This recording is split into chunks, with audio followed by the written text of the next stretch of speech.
আমরা বরাবরই বলেছি যে আমাদের 24 যেমন গুরুত্বপূর্ণ, আমাদের এই রাষ্ট্রের ভিত্তিমূল 1971 সাল, এটা আমাদের কাছে বড় একটি বিষয়। এটা 24-এ এসে আমরা রিক্লেম করেছি 71 সালের যে বৈষম্যমূলক রাষ্ট্র ছিল সেটার বিরুদ্ধে, পাকিস্তানের জান্তাদের বিরুদ্ধে।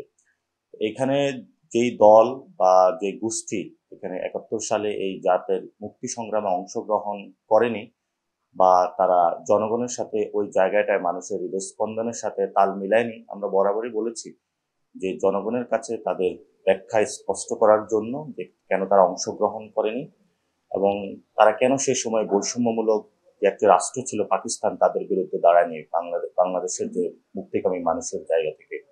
সেই জায়গাটা আমরা এনসিপির পক্ষ থেকে স্পষ্ট করার জন্য বলেছি, কারণ বর্তমানে 24 সালে এসে গণ অভ্যুত্থানের পরে 71-কে অস্বীকার করে কোনো রাজনীতি করার সুযোগ নেই, যেটা আমরা বলে মনে করি।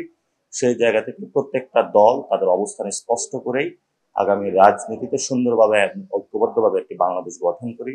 সেই জায়গা থেকে আমরা বলেছিলাম যে 71-এর প্রশ্নটা অমীমাংসিত না রেখে স্পষ্ট করা হোক জাতির সামনে। কাঠ ও পিভিসি ম্যাটেরিয়ালের সংমিশ্রণে তৈরি আধুনিক আরএফএল উডিডোর, কাঠের চেয়েও কঠোর।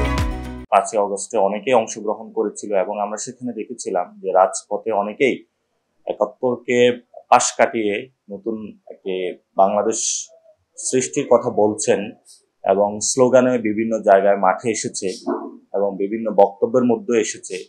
এবং আমরা দেখেছিলাম যে 5 তারিখের পরেই দেশবাসী উন্মুখ হয়ে আছে তাদের থেকে স্পষ্ট বক্তব্য পাওয়ার জন্য। 5 তারিখে তারা মাঠে ছিল এবং তাদের বড় একটি অবদান আছে, কিন্তু মানুষের কাছে আমরা বারে বারে বলে আসছি তাদের 71 নিয়ে অমীমাংসিত যে বিষয়টি রয়েছে সেটা নিয়ে স্পষ্ট করার জন্য, কিন্তু আমরা এই পর্যন্ত পাইনি।